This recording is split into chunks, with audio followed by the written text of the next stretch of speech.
I'm not crazy. I swear it's not all in my head. Please make it stop. Please believe me. 26 doctors, 7 hospitals, countless specialists, cardiologists, therapists of all different sorts would collectively lead me down a path to believing that I was losing my mind. But they kept telling me, Tim, if you just believe us, if you just listen to us and go to therapy and take these pills, you'll be better, I swear. But I knew that they were wrong. I was sick, but I couldn't prove it. I'm not crazy, I swear. Please listen to me. Please help me. Please make it stop. What does it mean to be crazy? What is the content of insanity? Is it when we behave beyond the boundaries of social expectations, the limitations that society places on us? As soon as we become unpredictable, the word crazy just gets tossed around like confetti at a birthday party. What does that even mean? People are so afraid of the unknown. If they can't predict you, if they can't put you in a box and define you and know how you're going to react, behave, speak, think, is that a facet, an outlet of insanity? My whole life I lived according to the standard of planning associated with the ideal of the American dream. That if I worked really hard in school and did all these extracurricular activities and tagged things onto my resume, that I would eventually reach my dreams, and if something happened to throw me off of that course, it was just my own wrongdoing, my own failure. I had this very sequential, almost linear view of life. But then I realized I'm the poster child for academic success and achievement. I've been sponsored by the U.S. State Department to travel abroad, represent the United States on more than 3 occasions. I've sat next to the Prince of Jordan, had dinner with him. I've spoken on the floor of the United Nations. I was the homecoming prince at my undergraduate institution, top 10 of my high school class, top 10% of my undergraduate class, top in my field. But what does that even mean? When you look at yourself on paper, is there any weight to that? Does that piece of paper equal your life? We're born to know how to live for others' expectations, to maintain this social order. Before you take your first breaths, expectations on how you should behave and be in life are already determined for you. But who decides what's a part of that order? Who says that as a man you need to wear these clothes, use these terms, dress this way, act this way, have this type of job, use these mannerisms? Who decides that? Who decides what is normal, what is sane? Death has taught me that normal is just a figment of our imaginations. It's just a fantasy. I started to learn from death when I was 22 years old. They tell us that death is life's greatest teacher. And boy, that's the truth. I can tell you it because every day for the past 5 years of my life, I've been feeling like I've been dying. And it's taken me a long time to figure out what was going on with me. It all started when I was 22 years old. My father passed away from ischemic heart disease. A month after that, the person who I refer to as my adopted mother died from a pulmonary embolism. A month after that, my brother was shot in the heart. And a month after that, the grandmother who raised me with my father after my parents were divorced suffered a stroke, 2 heart attacks, and permanent brain damage. After all of that tragedy, I ended up on a plane as a Fulbright scholar to Germany. Another achievement on that resume of mine. But as I was there, I realized I didn't have much time to grieve. I started having night terrors. I'd wake up at 4 o'clock in the morning. I'd sleep for maybe 4 hours every 2 or 3 days. My heart would be beating so fast, I felt like it was exploding out of my chest. I couldn't see, I couldn't hear. My legs would collapse underneath me. I lived my life so independently. My father was away on business most of my younger life, so I just did everything for myself, by myself. I felt so strong that I could do anything. But this fear of death and dying forced my hand. I finally had to cave in and ask for help. And I said, please help me. Give me answers. What's wrong with me? I can't live like this anymore. The response I got from those I did ask were all the same. Tim, it's all in your head. Just take these pills. Go to therapy. You'll get better. I promise. When I got back from Germany, my night terrors turned into day terrors. And I became so agoraphobic that I couldn't even leave the basement that I was living in. I lost friends, jobs, opportunities, everything that I had worked so hard for to impress so many other people was gone. For me, at that moment, what I thought of my life was ostensibly over. I remember the first doctor that I met when I got back to the United States. He sat me down across from him in this 1998 era computer and started typing away frantically as he asked me what my symptoms were. I relayed them to him and he said, "Okay, so you're bipolar with manic features." Oh, who knew? It wasn't until later that I realized what he was doing. He was using a computer software to diagnose me. I walked away that day from that office with a prescription for lithium and Neurontin. Both medications have really severe side effects, and one of which is used to treat epilepsy. 3 days on the medication, I gave up. I couldn't take the vertigo that they were causing in me, and I voluntarily took myself off of them because I knew instinctively that something wasn't quite right here. My mental state started to deteriorate further. I started to have panic attacks every day. I started to have these day terrors every hour. If you can imagine the feeling of a panic attack or like you're dying, it's a bit difficult for most people to conceptualize.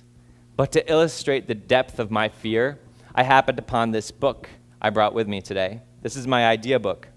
When I opened it as I was preparing the speech for you, a piece of paper fell out. On it is written my last will and testament. I remember waking up one night in the middle of a night terror with my heart beating around 200 beats a minute and scribbling down as much as I could so that I knew that if I did die that day, people would know what to do with me. I found about 3 or 4 other letters like this on my desktop and in other journals because I knew I wanted to at least leave something behind so that the people that I loved would have something to remember me by, to know that I had lived a full life and that I was happy and that they could be happy without me. The agoraphobia was so intense that I couldn't even leave my room. I couldn't go to any job, and any time I tried to drive somewhere, I had to know exactly where the nearest hospital was, how to get there. I had to memorize the directions to get there, and had to also know what numbers to call, where to go, and had to drive myself so that I knew that if I needed to escape, I could. Doctors would start turning me away from the ER because I would go there so many times during a week. They'd say, "Tim, you can't keep coming here. This isn't going to solve your problem. Just take these pills. Go to therapy. You'll get better, I swear." My perception of life became so discolored. I wanted to become so much of what they had told me I was. I wanted to my mind to snap so far beyond repair that I'd just fall down into the dark depths of crazy. I wanted to never return. I wanted to lose myself so that I didn't know who I was or where I was, so at least consciously I would no longer be suffering because no one would still believe me. In the process of all this, there are a few events that started to help me take off this straitjacket. The first one was when I encountered a young man whose name was Gregory Le Marchal. He's a French singer. Some of you may have heard of him. He was diagnosed with cystic fibrosis, and if you're not familiar with that disease, most people end up passing away between the ages of 20 and 30.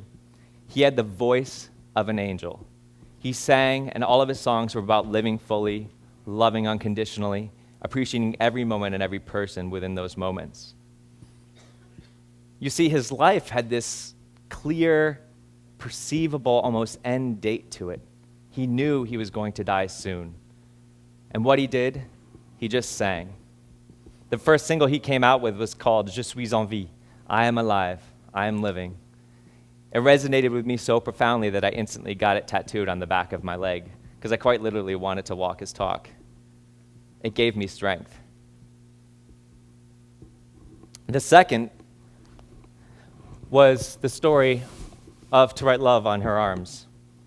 If you're not familiar with this story, it's a very beautiful one. Friends of mine put on this dance concert, and I went in and they told me about what the story was, and they danced to that theme. And it goes like this. A woman was found an addict on the streets and homeless, suffering from depression and anxiety. She had cocaine in her blood, and she suffered from self-mutilation as well. At one point in her life, she took a knife and carved the words "f*** up" on her arm. And so it goes, as she started to tell her story to the person who found her, that was her therapy. And eventually you take a marker and write love over the "f*** up. reaffirming the love that she had in herself the entire time that she had just lost sight of.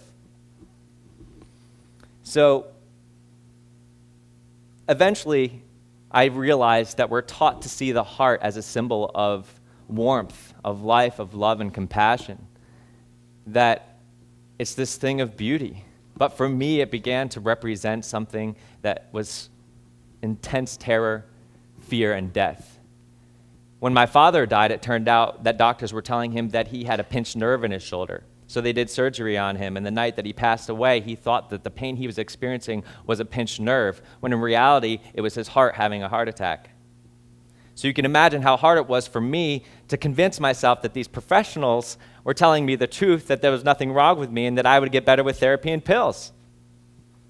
Can you imagine that? 2 whole years living every day feeling like you're in the face of death, and no matter what you do, no matter how hard you try, what they tell you causes you to believe that you are insane. I may still experience panic attacks to this day, but luckily for me, that heart of mine became my teacher.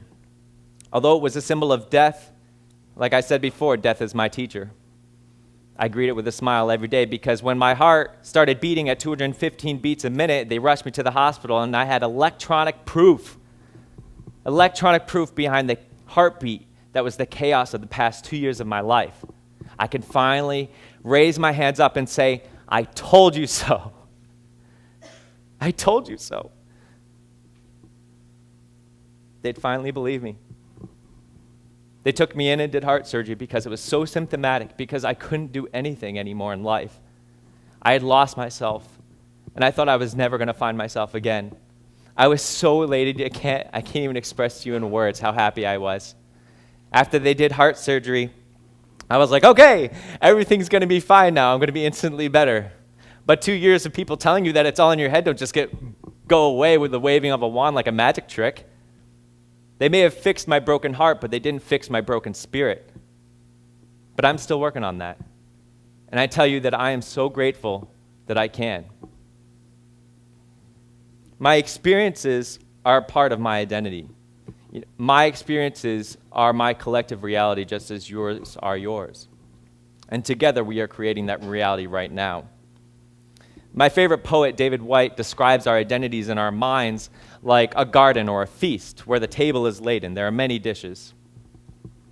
But in modern consumer agricultural practices, what we do is we spray down on either side to make sure that only one crop grows and everything else, push everything else out, kill it all. So we create this inner monoculture, a series of identities that we can box up and place in front of other people in given circumstances so that they can predict us, so that they think that we're sane and normal, that we belong to their world, not our own world, not in our world together with them. We're of them, for them, instead of for ourselves. I think that's a very profound statement for me. If we live our lives according to these Western notions of sanity, of normalcy, of achievement, like I had for so many years, then we aren't living for the now. We aren't really living for us. We're all dying right now. In this moment, you are well on your way toward death. We're born to know death. We're surrounded by it in every moment. And yet, even with that knowledge, we continue to live in a past that doesn't exist now, and we live for a future that is a figment of our imaginations. So you can imagine when you experience death on a daily basis, and then when you experience death quite literally in such a short period of time, how much it changes your perspective. There's a story I'd like to share with you from the author Glenn Van Eckeren, and he relates this about Robert Louis Stevenson. Stevenson was bedridden much of his life with tuberculosis. One day, his wife walked by his room and heard him hacking loudly, and she said, "I suppose you're still going to tell me it's a beautiful day." And he turns to her, facing a window ablaze with sunlight, and says, "Of course I do. I will never let a row of medicine bottles block my horizon. You see, life situations happen, but you've been given the power to choose what colors will color those situations. Situations color your life, but you can pick up the paintbrush and color your life the way you want to. Don't let the standards of others block your view from that window. Don't let the fear of the unknown cloud your horizon. And most of all, don't let death color your life entirely. Instead, greet it with a smile each morning like you greet yourself when you see yourself in the mirror. Smile, say hello, I love you, welcome. How will you paint your life? What colors will you use? Will you use small, slow strokes or broad ones? Will you paint it for others on commission? Or will you paint it for yourself so that others may see the true colors within you? These are just some of my colors, and I'm painting them for you. Because right now, in this moment, you are my life. You are my love. You are my reality. Thank you for letting me be me. Thank you for going on this journey with me. Thank you for enriching my life, filling in this heart. Namaste. I love you.